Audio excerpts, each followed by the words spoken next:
Mardi Gras in Lafayette, Louisiana. Colorful, boisterous, uninhibited. And to a sociologist, far more than just a fabulous party.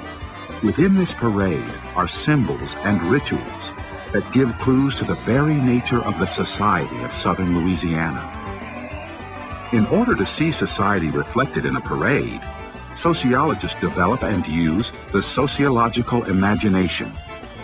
The sociological imagination is the ability of people to see individual behavior in the context of the social world in which it unfolds.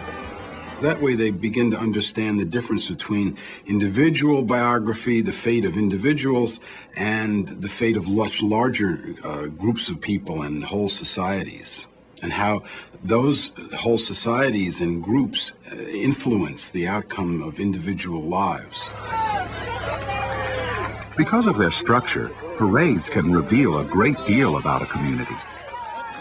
The parade is really a visualization of the social order that you see in communities or different parts of the societies. It's really social order on display. The parade is exciting to us from the time we're children, but as we develop our sociological imaginations, we can begin to see more and more revealed in the displays that go on during a parade. One of the things you might look at are the roles that men play and the roles that women play, and the way children are asked to perform and what kinds of capacities or roles. You'd want to see how the various groups in the community are represented in the parade. The different minority groups or religious groups, are they participating, and how are they participating? What form does their participation take? Are they at the end of the line? Are they integrated throughout the parade? Are they clumped together? All these things would reveal a lot about the everyday life of that community just in the parade itself. The Mardi Gras parade in Lafayette is a good example. Because it draws widespread participation from every level of society, it reveals a great deal about the city's social structure. It's often been said we don't need an excuse to party in South Louisiana, and we certainly don't need an excuse for a parade. Parade here is tied to food, it's tied to dancing, it's tied to a general celebration.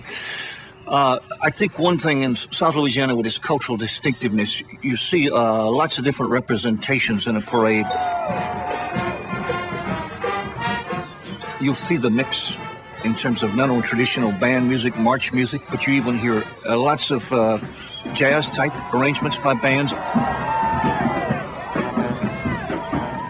Another thing I think you're going to see in this parade is the social class mixture on the streets. When sociologists analyze a parade, they must also be aware of their own values and prejudices.